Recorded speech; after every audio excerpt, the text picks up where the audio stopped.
Hello students, I am Dr. Amit Bhatnagar, working as Senior Research Officer in the Department of Agronomy at GB Pant University of Agriculture and Technology, Pantnagar, Uttarakhand.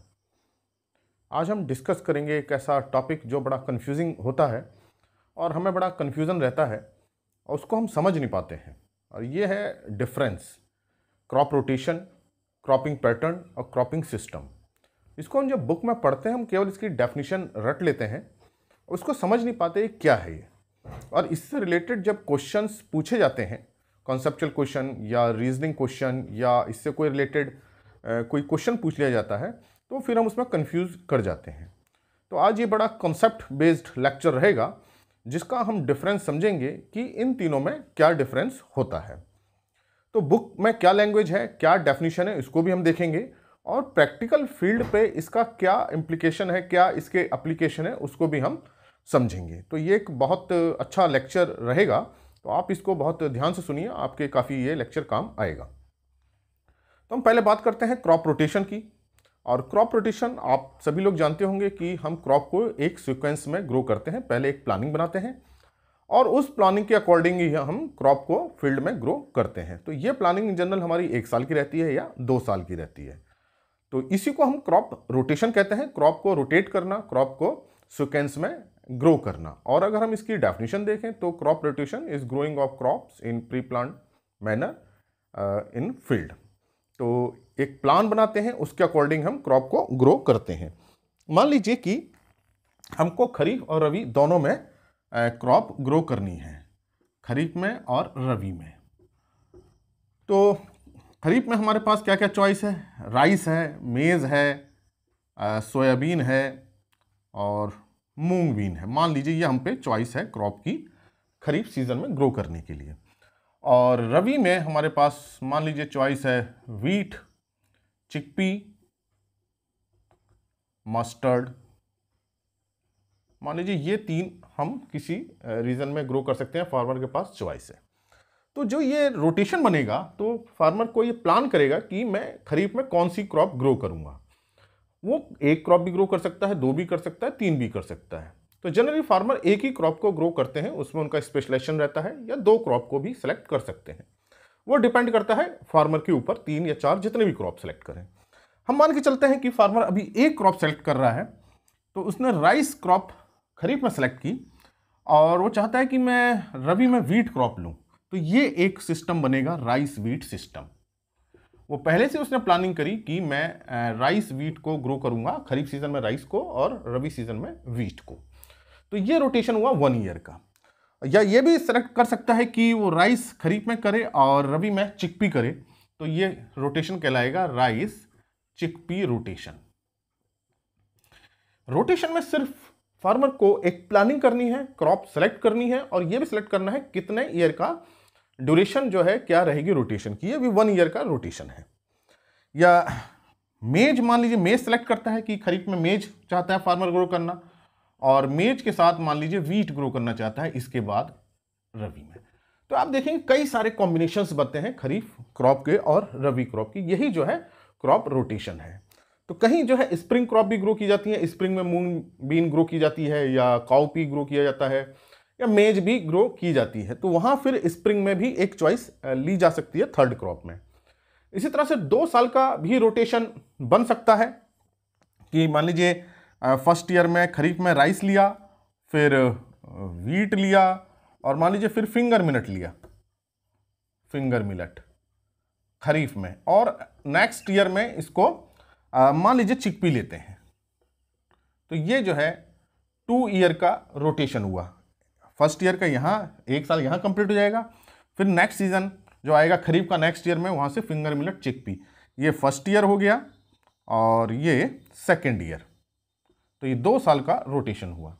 तो अब आप rotation समझ गए होंगे कि rotation क्या है। चॉइस है क्रॉप की कि हम खरीफ में कौन सी क्रॉप लेंगे, रबी में कौन सी लेंगे, स्प्रिंग में कौन सी क्रॉप लेंगे। तो इन जनरल जो हम क्रॉप्स का सिलेक्शन करते हैं वो वहाँ उस रीजन की एनवायरनमेंट क्या है, सॉइल क्या है, वहाँ उस क्रॉप की सेल कितनी है, प्रॉफिट कितना था, इस पर डिपेंड करता है। और ड्यूरेशन डिपेंड करती है कि हमने कितनी क्रॉप सेलेक्ट की हैं। तो जनरली फार्मर्स 1 साल का रोटेशन सेलेक्ट करते हैं या 2 साल का सेलेक्ट करते हैं। जहां sugar cane based cropping system है वहां मिनिमम 2 साल का होता है, क्योंकि शुगर केन के साथ रेटून क्रॉप जरूर ली जाती है। तो शुगर केन पूरा 1 साल का है, रेटून जो है फिर 1 साल की क्रॉप है। तो 2 साल का minimum rotation sugar cane based cropping जो हम रोटेशन बना रहे हैं उसमें रहता है। तो ये अब आपको समझ में आ गया होगा क्रॉप रोटेशन क्या है। सिंपली एक सिलेक्शन करना है क्रॉप्स का, एक प्लानिंग करनी है कि हमको किस प्लान के अकॉर्डिंग इसको ग्रो करना है। तो क्रॉप को हम रोटेट करके बोल रहे हैं। ये भी हो सकता है कि इसी रोटेशन को सेकंड ईयर में ही फॉलो करें, थर्ड ईयर में ही फॉलो करें, तो लेकिन वो है तो रोटेशन ही राइस वीट का, भले ही हम सेकंड ईयर में करें या थर्ड ईयर में करें। तो ये सिलेक्शन ऑफ क्रॉप्स है। ये अब आपको क्लियर हो गया होगा कि क्रॉप रोटेशन क्या होता है। तो सिंपली एक सिलेक्शन है क्रॉप का जिसमें हम प्लानिंग करते हैं कि कौन सी क्रॉप करेंगे। हम प्लानिंग क्यों करते हैं? हम प्लानिंग इसलिए पहले से ही करते हैं कि क्योंकि उन क्रॉप को ग्रो करने के लिए कितना सीड चाहिए, फर्टिलाइजर चाहिए, कितनी मशीनरी चाहिए, कितना पैसा चाहिए, कितनी लेबर चाहिए, इसकी पहले से ही प्लानिंग करनी पड़ती है। तो इसलिए प्लान करना बहुत जरूरी है, क्योंकि जो क्रॉप्स का सबका सोइंग टाइम अलग अलग रहता है। वीट का अलग है, चिकपी का अलग है, मस्टर्ड का अलग है, तोरिया तो बहुत जल्दी रबी सीजन में बोई जाती हैं। इसी तरह से अगर खरीफ में हम क्रॉप सेलेक्ट कर रहे हैं तो पल्सेस थोड़ा सा लेट बोई जाती हैं। राइस जून जुलाई से में सोइंग की जाती है। तो ये भी हमें देखना पड़ता है कि जिस क्रॉप को हम सेलेक्ट कर रहे हैं उसका सोइंग टाइम क्या है और उसी के अकॉर्डिंग क्रॉप को सेलेक्ट करते हैं। तो ये अब आपको समझ में आ गया होगा क्रॉप रोटेशन क्या है, और इसके कुछ प्रिंसिपल्स हैं क्रॉप रोटेशन के जिसको हमें फॉलो करने चाहिए कि हम किस क्रॉप के बाद कौन सी क्रॉप सेलेक्ट करें। हमें रैंडमली कोई क्रॉप ऐसे सेलेक्ट नहीं करनी चाहिए। इसके कुछ प्रिंसिपल्स होते हैं और उन प्रिंसिपल्स का आप जरूर पढ़ें। और ये प्रिंसिपल्स जो हैं वो मैं अपलोड कर चुका हूं, आपको मैं उसका लिंक डिस्क्रिप्शन बॉक्स में दे दूंगा। तो आपको बहुत अच्छे समझ में आएगा कि क्रॉप रोटेशन करते समय हमें किन किन बातों का ध्यान रखना चाहिए। अब आते हैं क्रॉपिंग पैटर्न पे कि क्रॉपिंग पैटर्न क्या होता है। तो इसकी आपने बहुत डेफिनेशन पढ़ी होंगी और बुक में काफ़ी लैंग्वेज में लिखा गया है इसको। तो इसको ऐसे समझते हैं कि एक फील्ड है फार्मर का, काफ़ी बड़ा फील्ड है, और उसमें वो कई क्रॉप रोटेशन ले रहा है। मान लीजिए इतने पार्ट में उसने प्लानिंग करी कि राइस वीट को ग्रो करूँगा, उसकी प्लानिंग है मान लीजिए। और इतने पार्ट में मेज मस्टर्ड को ग्रो करूँगा, ये उसने इस तरह से कुछ प्लानिंग बनाई है मान लीजिए। और यहाँ सोयाबीन और चिकपी रोटेशन को लूँगा। तो उसने फार्मर ने क्या किया कि कुछ रोटेशंस थे उनको सेलेक्ट किया पहले।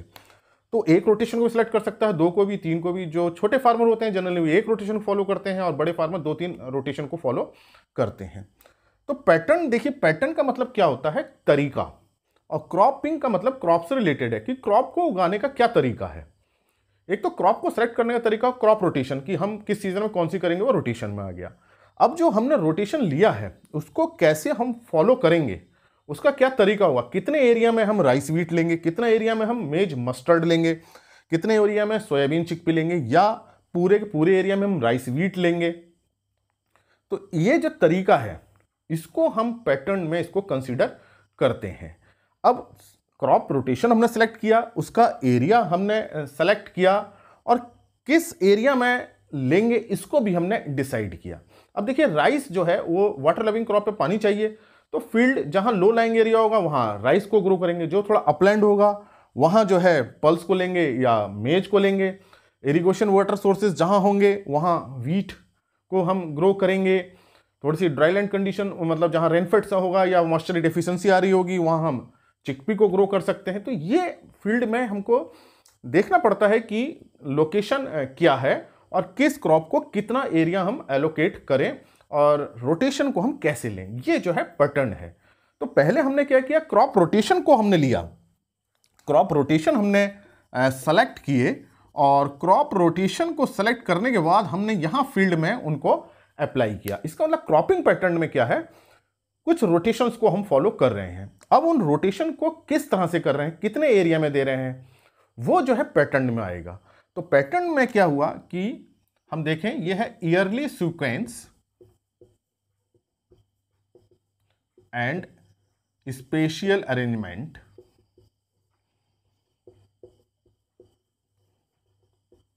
Of crops and fallow. Fallow इसलिए ले रहे हैं कि हो सकता है कि हम रबी में क्रॉप ग्रो ना करें या खरीफ में क्रॉप ग्रो ना करें ऑन ए गिवन एरिया। किसी एरिया में ईयरली सीक्वेंस हम ईयर में कैसे ग्रो करेंगे, उसकी हमने सीक्वेंस बनाई पूरे ईयर की, तो वो क्या हुआ, crop rotation. Spatial arrangement, spatial मतलब स्पेस से रिलेटेड है कि किस एरिया में कौन सी क्रॉप ग्रो करेंगे।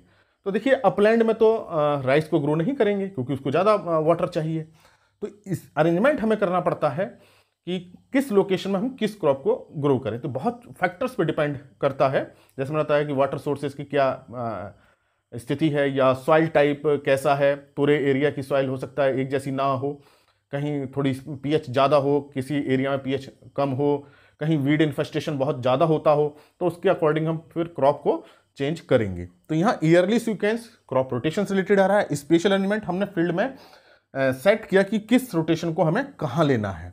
क्रॉप्स, डेफिनेटली क्रॉप तो है ही रोटेशन में, एंड फैलो, अगर हमें फैलो रखना है, हो सकता है कि इतने रीजन में हमारा सॉइल बहुत सैंडी हो, मॉइस्चर की बहुत प्रॉब्लम हो और इरिगेशन फैसिलिटी ना हो, तो हम सोयाबीन फैलो भी कर सकते हैं फ्री। हम यहाँ सोयाबीन लें और उसके बाद हम रबी में कोई क्रॉप ग्रो ना करें, केवल इतने ही एरिया में है हम रबी में क्रॉप्स ग्रो करें।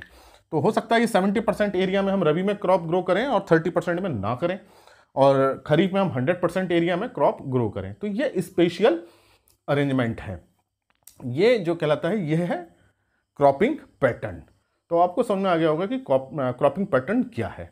तो हमने दो चीज़ों पे ध्यान दिया, एक तो हमने टाइम पे ध्यान दिया, ईयरली सीक्वेंस है कि किस टाइम में हमें कौन सी क्रॉप को ग्रो करना है। दूसरा हमने स्पेस पे ध्यान दिया कि फील्ड में हमें किस तरह से कौन सा स्पेस किस क्रॉप को एलोकेट करना है। तो यहाँ दो फैक्टर बहुत इंपॉर्टेंट है, टाइम एंड स्पेस। तो ये जो कहलाएगा टाइम से रिलेटेड है तो कहलाएगा टेम्पोरल, टाइम से रिलेटेड है, और स्पेस से रिलेटेड है तो ये कहलाएगा स्पेशियल। तो इसमें दोनों ही कॉम्बिनेशन है, टाइम प्लस स्पेस, तो ये कहलाएगा cropping pattern temporal and spatial combination. दोनों के कॉम्बिनेशन बनाए हमने, टाइम के साथ स्पेस का भी, temporal and spatial combination of crops. तो ये आपको समझ में आ गया होगा कि क्यों इसको हम temporal and spatial combination of crops कह रहे हैं। तो अब आपको पैटर्न क्लियर हुआ होगा कि हम फील्ड में गए और हम पे 3-4 रोटेशन है, तो हमने देखा कि किस एरिया में हमें कौन सा रोटेशन को फॉलो करना है। तो यही जो है क्रॉपिंग पैटर्न है, यही इसकी डेफिनेशन है। और भी बहुत सारी डेफिनेशन दी जाती हैं कि एलोकेशन ऑफ एरिया या proportion of area at A given point of time, कि हमने कितना एरिया किस क्रॉप को दिया है एक पर्टिकुलर टाइम पे, उसको भी हम पैटर्न कहते हैं। तो ये आपको समझ में आ गया होगा कि क्रॉपिंग पैटर्न में हमको क्या कंसिडर करना है, सीक्वेंस मतलब क्रॉप रोटेशन, और उनका डिस्ट्रीब्यूशन प्रपोर्शन, किस क्रॉप को कितना एरिया हम देंगे, ये कई फैक्टर्स पे डिपेंड करता है। तो ये हुआ क्रॉपिंग पैटर्न। अब डिस्कस करते हैं क्रॉपिंग सिस्टम को, कि क्रॉपिंग सिस्टम क्या होता है। तो देखिए कि सिस्टम को पहले हमें समझना पड़ेगा कि सिस्टम क्या चीज है। पैटर्न को हम समझ गए थे कि किस तरह से किया जाता है, क्या अरेंजमेंट है, वो पैटर्न होता है। यहां हम समझेंगे कि सिस्टम क्या है।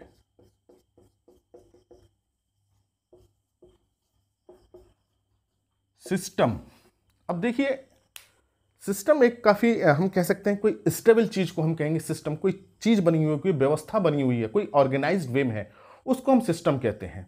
कोई चीज हैब्सर्ड होती है तो हम कहते हैं ये चीज सिस्टम में नहीं है, सब उल्टा सीधा काम हो रहा है। और कोई चीज प्रोसेस में चल रही होती है, प्रॉपरली चल रही होती है, हम कहते हैं काम सही चल रहा है, काम सारा सिस्टम से चल रहा है। तो सिस्टम क्या मतलब है, ऑर्गेनाइज्ड वे में कोई यूनिट फंक्शनल हो, यूनिट भी फंक्शनल होनी चाहिए, मतलब उससे कुछ आउटपुट आना चाहिए। तो सिस्टम में क्या होंगे, कई कंपोनेंट्स होते हैं। तो जो कंपोनेंट्स इस तरह से प्रोसेस करें कि इनपुट से आउटपुट बनता रहे, और ये कंपोनेंट्स क्या होने चाहिए, इंटर रिलेटेड होने चाहिए और इंट्रैक्शन होना चाहिए। तो हम कह सकते हैं system the unit of components which interact and are inter related which process input into output, कि उसके अंदर कई सारे कंपोनेंट होंगे जो इस तरह से इंटर रिलेटेड होंगे कि उनसे जो इनपुट, जो भी इनपुट है वो आउटपुट में बनेगा। तो कंपोनेंट्स जो भी हैं सिस्टम में, जो उस चीज़ को बना रहे हैं वो उसके कंपोनेंट्स एक तो इंटर रिलेटेड होने चाहिए, आपस में उनका रिलेशन होना चाहिए, इंटरेक्ट करने चाहिए पॉजिटिवली। ये नहीं कि एक कंपोनेंट से दूसरे कंपोनेंट में कुछ कमी आ रही हो, ऐसा नहीं होना चाहिए, पॉजिटिवली इंटरेक्ट करने चाहिए। और ये इंटर रिलेशन और इंटरेक्शन इस तरह से होना चाहिए कि एक इनपुट को ये किस में कन्वर्ट कर दें, आउटपुट में। अब हमारा जो हम देखें कि क्रॉपिंग सिस्टम को अगर देखें तो आउटपुट हमारा क्या है, क्रॉप की यील्ड है।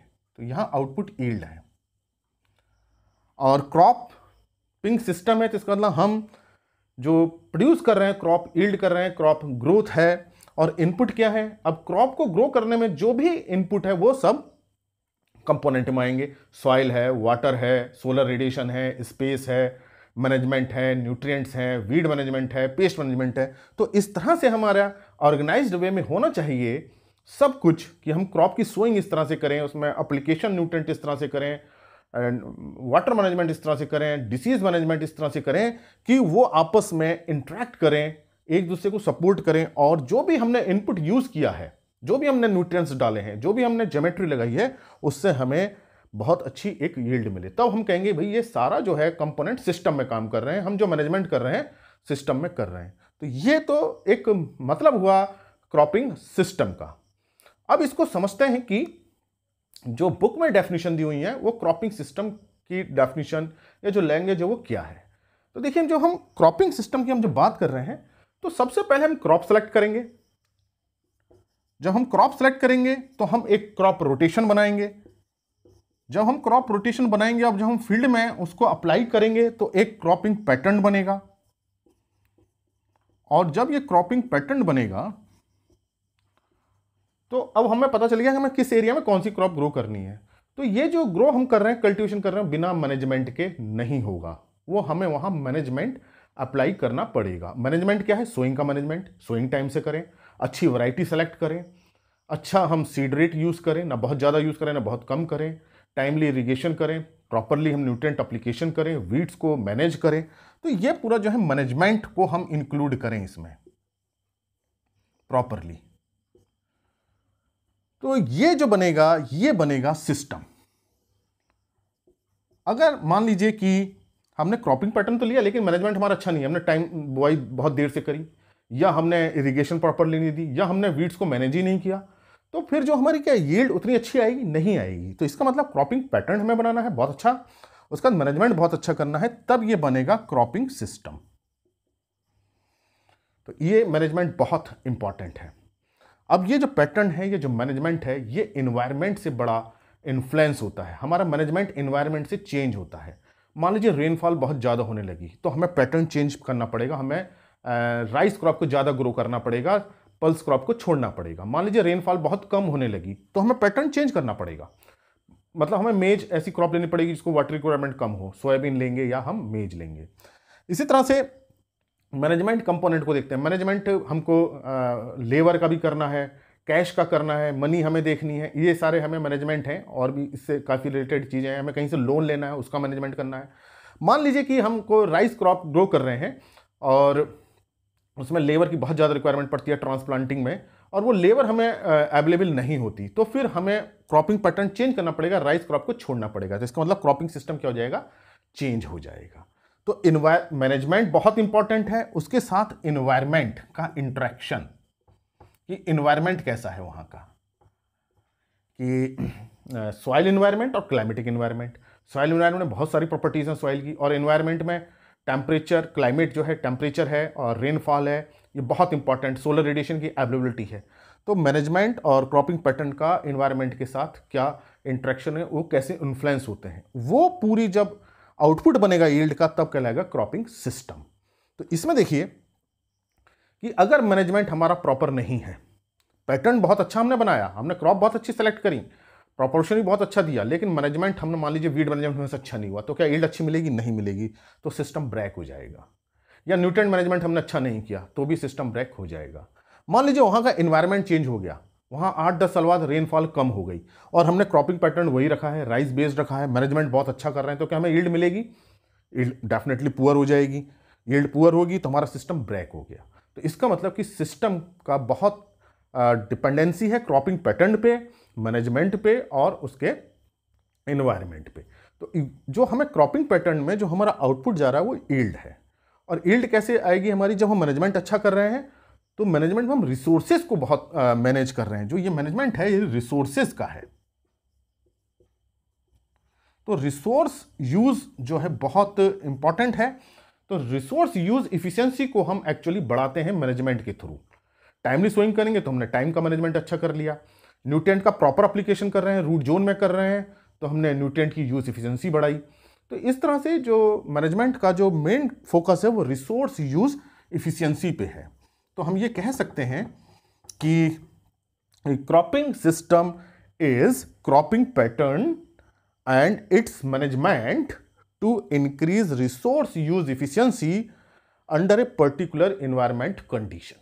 फिर से समझिए इसको, cropping system is cropping pattern and its management to increase resource use efficiency under a particular environment condition.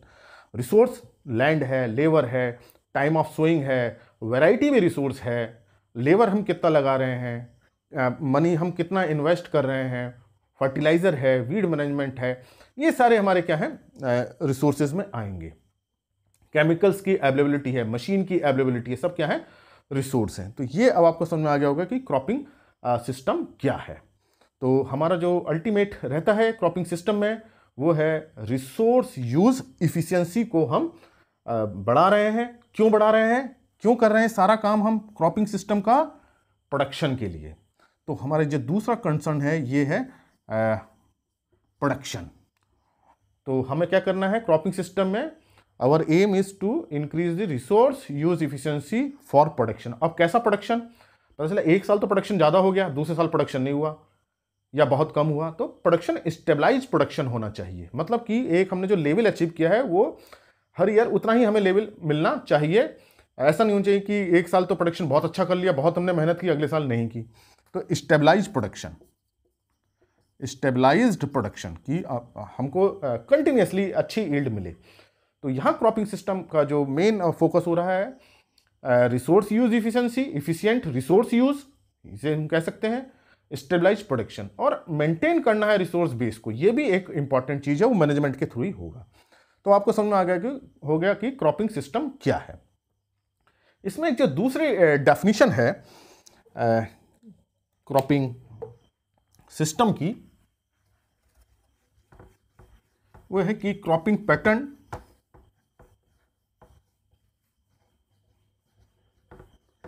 के साथ cropping system is cropping pattern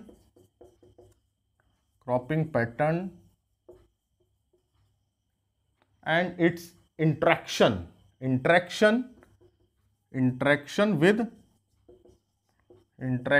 with number एक रिसोर्सेज, फार्म पे जो रिसोर्सेज हैं, फार्म पे रिसोर्सेज कौन कौन से हैं, लैंड है, लेबर है, लैंड भी रिसोर्स है, लेबर हम पे कितना लेबर श्रमिक हम पे हैं, कैपिटल है कितना पैसा हम लगा सकते हैं, और वैरायटी है, क्रॉप है, ये सब फार्म रिसोर्सेज हैं।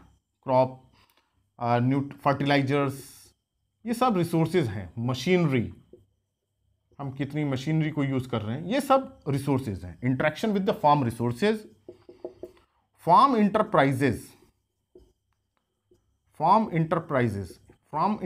का मतलब यह है कि जो उस फार्म पे और भी कुछ चीज़ें हो रही होंगी क्रॉप कल्टीवेशन के अलावा, जैसे पोल्ट्री हो सकता है या पिगरी हो सकता है, डेयरी तो बहुत कॉमन है, तो उसके साथ उसका इंटरेक्शन होना चाहिए कि मतलब जो हम डेयरी में यूज़ कर रहे हैं वो क्रॉप में यूज़ हो, क्रॉप का कुछ वेस्ट डेयरी में यूज़ हो जाए, कि एक का आउटपुट दूसरे में इनपुट बन जाए और दूसरे वाले का आउटपुट इसमें इनपुट बन जाए। जैसे डेयरी के साथ बहुत अच्छा होता है, क्रॉप जो है एज ए फीड प्रोवाइड करती है कैटल को, कैटल डंग प्रोवाइड करते हैं, तो ये एक इंटरेक्शन है।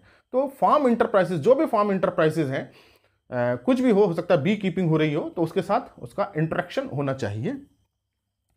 एंड अवेलेबल टेक्नोलॉजी, जो टेक्नोलॉजी अवेलेबल है उसको यूज में आनी चाहिए। मान लीजिए टेक्नोलॉजी मैकेनाइज्ड अर्थिंग हो सकती है, कल्टीवेटर हो सकता है, वीडिंग करने के लिए वीडर हो सकता है, पावर टिलर हो सकता है, तो ये टेक्नोलॉजी है।